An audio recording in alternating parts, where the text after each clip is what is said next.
좋으신 하나님, 은혜와 사랑에 감사드립니다. 예배하라 하시고 받으시는 하나님께 예배드립니다. 환난 날에 도움이 되시는 구원의 하나님, 하나님을 만남으로 몸과 마음과 영혼이 새 힘을 얻게 하셔서 은혜와 기쁨으로 찬양이 넘치는 삶 되게 하시기를 구합니다. 이런저런 일들이, 이런저런 사람이 우리의 믿음을, 우리의 평안을 깨트리려 합니다. 우리의 마음, 우리의 믿음 지킬 용기와 담대함을 주옵소서. 승리하게 하여 주옵소서.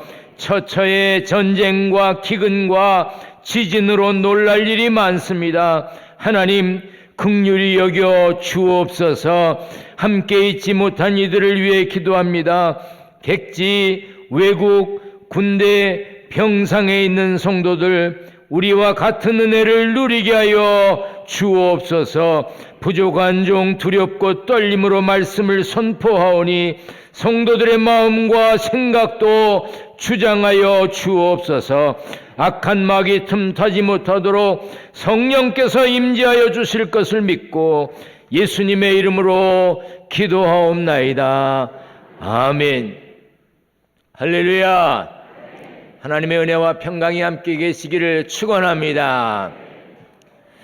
요즘 평안치가 않습니다. 정치적으로, 경제적으로, 사회적으로 세계 여러 나라도 곳곳에 전쟁과 기근과 지진으로 아주 무섭습니다.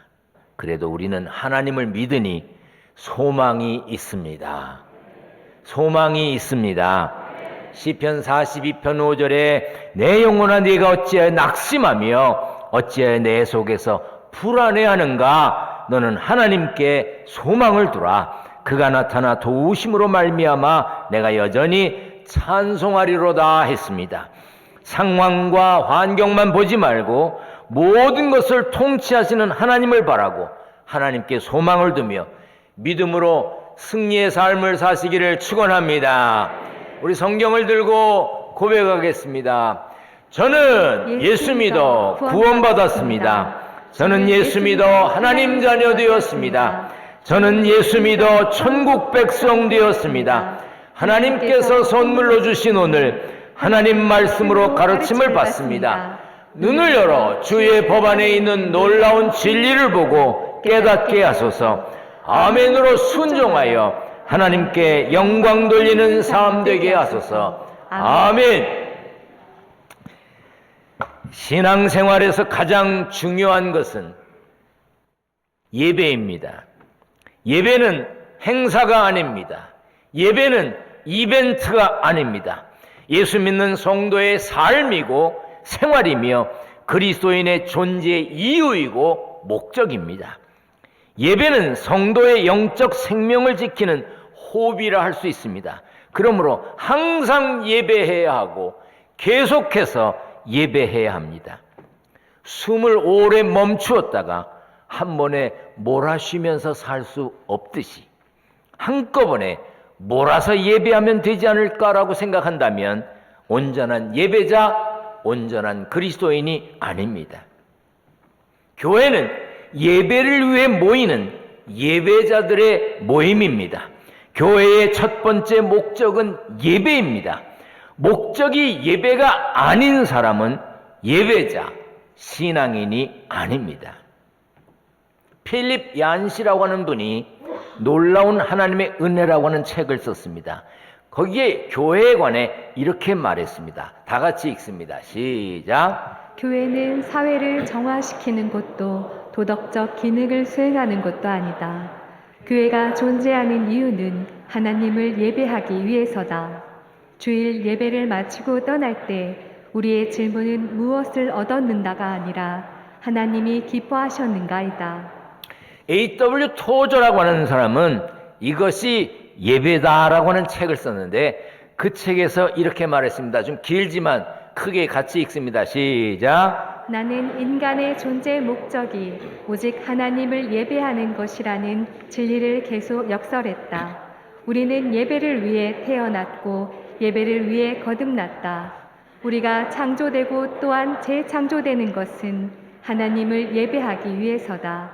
교회의 존재 목적도 예배이다. 우리의 교회는 무엇보다도 하나님을 예배하기 위해 이 땅에 존재한다. 예배는 교회의 2차적 목적이 아니며 교회의 액세서리도 아니다. 예배가 교회의 1차적 목적이고 그 외의 모든 것들은 2차, 3차 또는 4차 목적이다. 여러분은 지금 왜 교회에 계십니까? 여러분은 왜 교회에 오셨습니까? 여러분은 왜 예배 드립니까? 교회에 예배가 아닌 다른 목적이 있어서 오셨다면 구걸하러 온 이와 다를 바가 뭐겠습니까? 택배기사, 고장난 것을 고치러 온 전기기술자와 다를 게 뭐냐 그 말입니다. 교회에 오는 목적이 예배일 때 그 사람이 신앙인입니다. 교회에 오는 다양한 이유를 댈 수 있습니다. 그런 것들을 하지 말라는 얘기가 아니지요. 예배 잘 드려야 한다는 뜻입니다. 예배가 가장 중요하기 때문입니다. 그러므로 목적이 예배가 아닌 사람이 기도를 하고 찬송을 부른다 해도 그것은 가짜입니다. 연기죠. 많은 신학자들이 교회의 역할에 대해 이런저런 이야기를 합니다. 전도해야 한다, 선교해야 한다, 구제해야 한다, 지역사회를 섬겨야 한다. 좋습니다. 그러나 그 모든 것들보다 예배가 선행되어야 합니다. 하나님께 올바로 예배드리지 않으면서 전도 많이 합니다. 선교 많이 합니다. 지역사회를 위해 많은 선교 활동을 합니다. 그런 자랑 의미 없습니다. 교회에서 어린이를 가르칩니까? 어린이를 가르치기 전에 자신이 먼저 예배자가 되어야 합니다.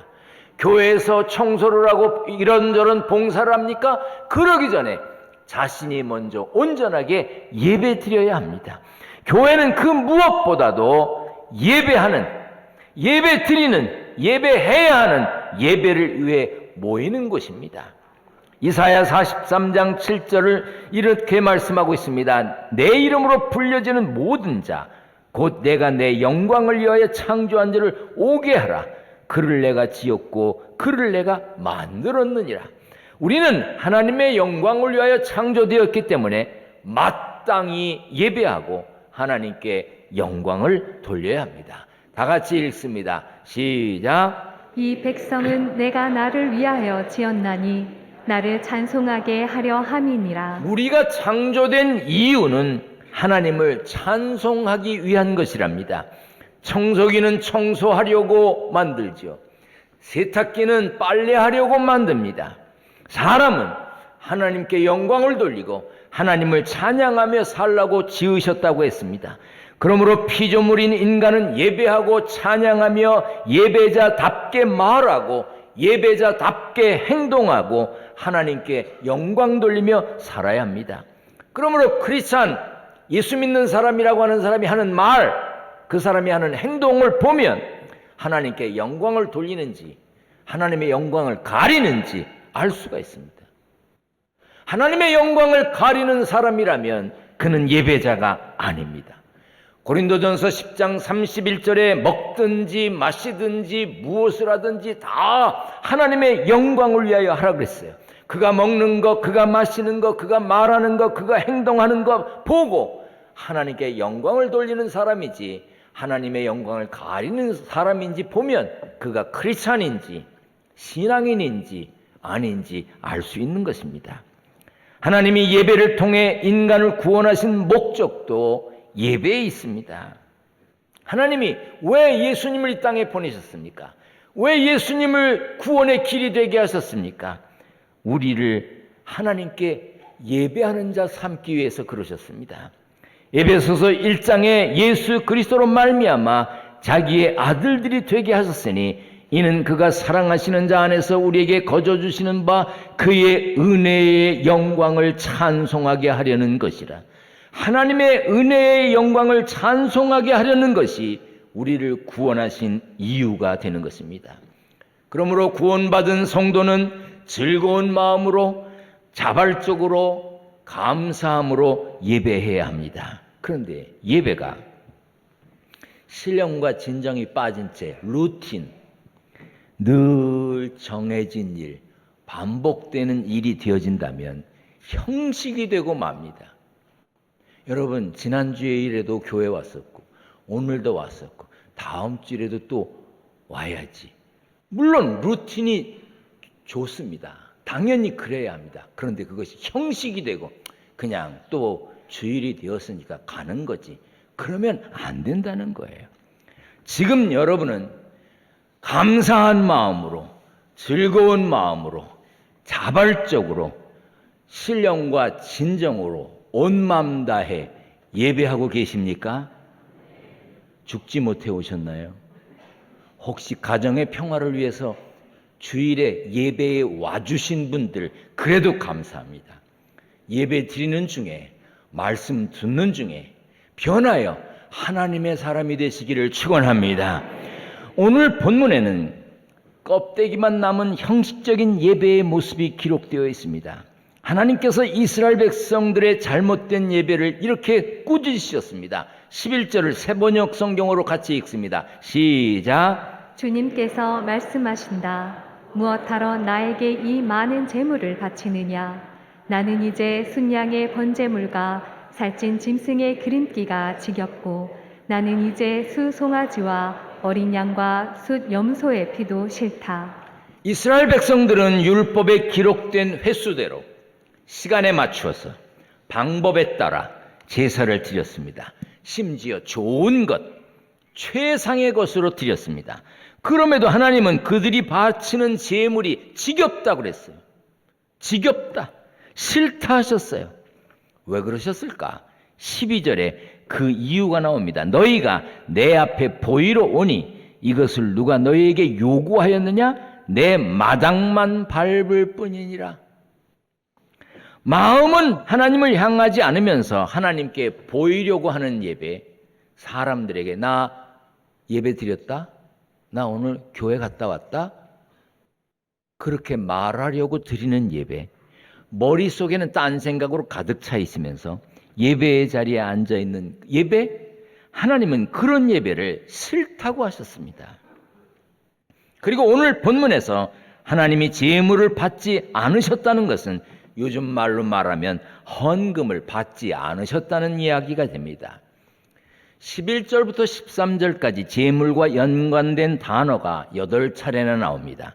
그럼에도 하나님은 이스라엘 백성들이 드리는 각양각색의 제물을 헛되다 하셨어요. 너희들 헛손질했다. 안 해도 되는 거 했어. 그렇게 말씀하신 겁니다. 우리의 헌금도 하나님 앞에 헛된 것이 되지 않는지 살펴야 합니다. 부도덕한 방법으로 돈을 벌거나 진실된 마음 없이 드리는 헌금, 하나님을 경외하는, 하나님을 공경하고 두려워하는 마음 없이 형식만 취했다면 아무리 많은 헌금을 했어도 하나님이 기뻐하시지 않는 헛손질이 되고 만다는 것입니다. 하나님의 자녀인 우리는 세상 삶에 바르게 깨끗하게 살아야 합니다. 물론 우리가 아무리 바르게 깨끗하게 살려고 해도 완벽을 말하기는 어렵습니다. 여러분, 훌륭한 국민이 되기 위해서 법과 질서를 지키시겠죠. 교통신호 100% 지키며 사시나요?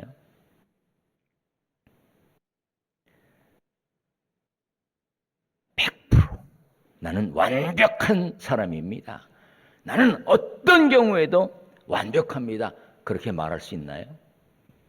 그렇게 말할 수 있는 사람이 어디 있겠습니까? 난 죄가 없다라고 큰 소리 치는 사람일수록 큰 죄인입니다. 그럼에도 불구하고 우리는 할 수 있는 최선을 다하며 살아야 합니다. 교회를 건축하기 위해서 건축위원회를 조직하고 첫 번째 회의를 했습니다. 건축위원 하셨던 분들은 기억나실 겁니다. 그 첫 번째 회의에서 첫 번째로 말씀하신 분이 뭐라고 하셨는지 아십니까? 회의록에 기록은 안 했어요. 세금은 어떻게 할까요? 그랬습니다. 저는 교회를 건축하는데 세금이 얼마나 드는지 잘 몰랐습니다. 알았다고 해도 예전에 알았기 때문에 기억을 못하고 있었습니다. 제가 그랬습니다. 세금 내야지요. 100% 내십시오. 1원도 빼지 말고 정확하게 세금을 내고 건축을 해야 됩니다. 그래서 건축을 시작했습니다.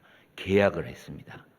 하나하나 공사를 진행하는데 세금 많더구만. 이야, 세금 많더라고요. 그런데요, 1원도 빼지 않고 다 내라고 한 첫 번째 건축위원회에서 했던 대로 그대로 했습니다. 당연한 얘기를 뭘 하세요? 그럴지 모르겠습니다.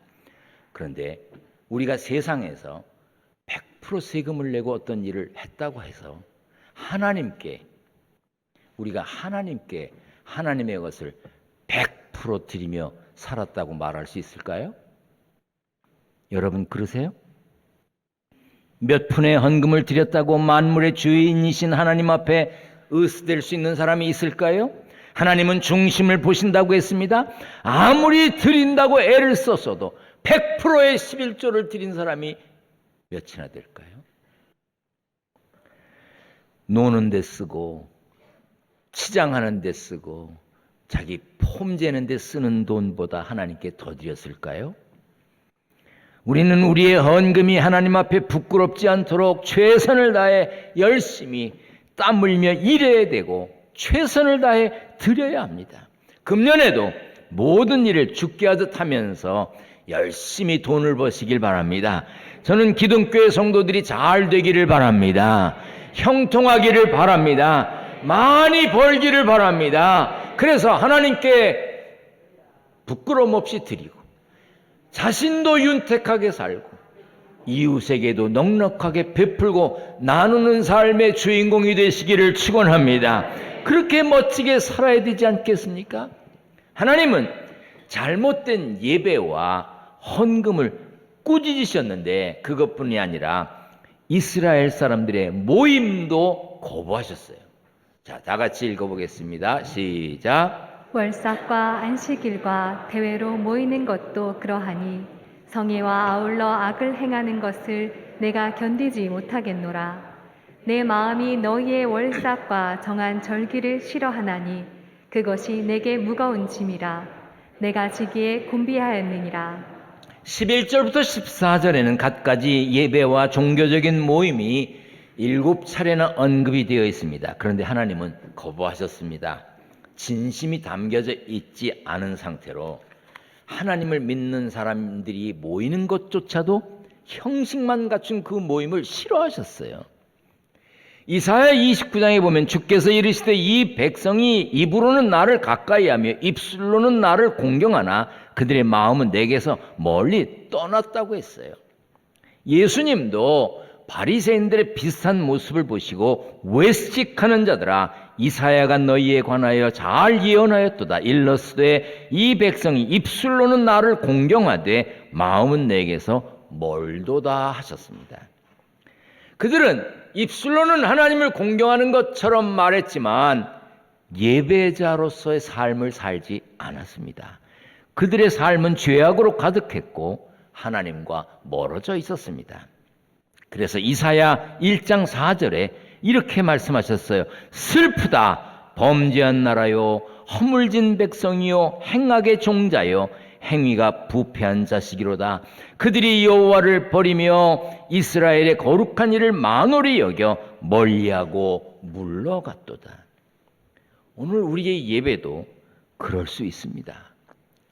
예배가 하나님을 향하지 않는다면, 하나님과의 관계를 바르게 유지하고 있지 않다면 오히려 하나님을 지치게 만드는 짐이 될 수도 있는 것입니다. 하나님은 생명이 없는 종교 활동을 원하지 않으십니다. 하나님은 가난한 마음, 애통하는 가슴, 겸손한 순종을 기뻐하십니다. 이는 나는 인애를 원하고 제사를 원하지 아니하며 번제보다 하나님을 아는 것을 원하노라. 진실한 사랑, 변함없는 사랑을 원하신다는 뜻입니다. 예배, 헌금, 하나님의 백성들의 모임도 싫다고 하신 하나님은 더 엄청난 선언을 하십니다. 그들의 기도도 싫다고 하셨어요. 듣지 않으신다고 그랬어요. 15절 같이 읽습니다. 시작. 너희가 팔을 벌리고 기도한다 하더라도 나는 거들떠보지도 않겠다. 너희가 아무리 많이 기도를 한다 하여도 나는 듣지 않겠다. 너희의 손에는 피가 가득하다. 너희들이 손 들고 기도하냐? 안 듣겠다. 여러분, 우리가 기도하는데 하나님이 안 들으신다고 하면 어떡합니까? 왜? 너희가 사람을 찢었기 때문이다. 사람을 찢었대요. 찢는다는 말이 뭐죠? 사람의 마음을 찢는 것을 말해요. 사람의 인격을 찢는 것을 말해요. 사람의 생명을 찢는 것을 말해요. 꼭 살을 찢어 죽이는 것만 말하는 게 아니에요. 사람의 마음을 찢고 인격을 찢고 생명을 찢었기 때문에 네가 팔을 벌리고 기도해도, 아무리 오랜 시간 기도해도, 아무리 많이 기도해도 듣지 않겠다고 하셨어요. 얼마나 화가 나셨으면 기도를 거부하셨을까요? 너희들의 손에 피가 가득하다. 이웃의 마음과 아픔과 고통은 외면한 채 찢어발겼고 사람을 죽게 만들었어. 마음을 찢었어. 인격을 찢었어. 생명을 찢었어. 그런 자의 기도는 듣지 않아. 이것이 하나님의 말씀입니다. 이처럼 오늘 본문에 나오는 이스라엘의 예배, 헌금, 모임, 기도는 하나님이 기뻐하지 않으셨습니다. 그리고 하나님께서 이렇게 말씀하셨습니다. 다 같이 읽습니다. 시작. 너희는 몸을 씻어 깨끗이 하여라.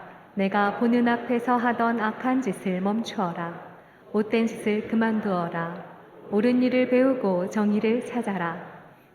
억눌림 받는 사람을 구해주고 재판에서 고아들을 지켜주며 과부들의 억울한 사정을 들어주어라. 하나님께 올바른 예배를 드리기 위해서는 씻고 깨끗하게 하고 버리고 그치는 회개가 필요합니다. 18절에 오라 우리가 서로 변론하자. 너희 죄가 주홍 같을지라도 눈과 같이 희어질 것이요 진홍같이 붉을지라도 양털같이 희게 되리라. 우리는 마음과 중심을 온전히 드리고 예배자답게 회개함으로 예배의 문을 열어야 합니다. 우리는 하나님 앞에 부족한 것이 많은 죄인입니다. 우리 중에 나 죄 없습니다 할 수 있는 사람이 어디 있습니까? 저도 실수도 많고 부끄러움도 많습니다. 그래서 하나님은 회개하라 하시고 마음을 돌이키기 원하십니다. 그러므로 형제들아, 내가 하나님의 모든 자비하심으로 너희를 구원하노니 너희 몸을 하나님이 기뻐하시는 거룩한 산 제물로 드리라. 이는 너희가 드릴 영적 예배니라. 삶 전체가 하나님 보시기에 합당해야 한다는 뜻입니다. 2023년 죽게 하듯이라고 하는 주제로 살고 있습니다. 우리는 예배 드릴 때 마음을 다하여 죽게 하듯 해야 합니다. 이제 우리의 예배가 회복되어야 합니다.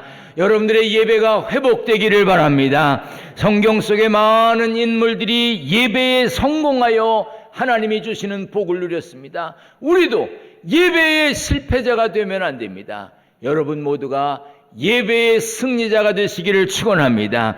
세상에 하나님을 온전히 예배하며 승리한 간증의 주인공이 한둘입니까? 2차 세계대전 당시에 독일과 영국이 싸우고 있었습니다. 영국은 승산이 없는 싸움을 하고 있었어요. 그때 윈스턴 처칠 수상이 윌리엄 템플 목사님을 찾아갔습니다. 목사님, 영국 전체 국민들에게 한마디만 좀 해주십시오. 힘이 될 만한 말씀을 해주세요. 그때 윌리엄 템플 목사님이 이렇게 말했습니다. 국민 여러분, 전쟁이 큰일이지만 예배는 더 큰일입니다. 하나님만 바라고 예배할 때 우리가 예배한 하나님의 도우심으로 이 전쟁에서 승리할 것입니다. 윌리엄 템플 목사님의 목소리가 영국 전체에 방송이 되었습니다. 이튿날 사람들이 교회로 몰려들었고 기도하기 시작했습니다. 영국은 불가능해 보였던 전쟁에서 승리하게 되었습니다. 이 당연한 말씀, 예배가 중요하다는 이 말씀 왜 또 전합니까? 예배가 중요하기 때문입니다. 예배가 중심이 되어야 합니다. 예배가 살아날 때 하나님의 영광도 회복되고 우리를 통해 세상도 변화되게 되는 것입니다.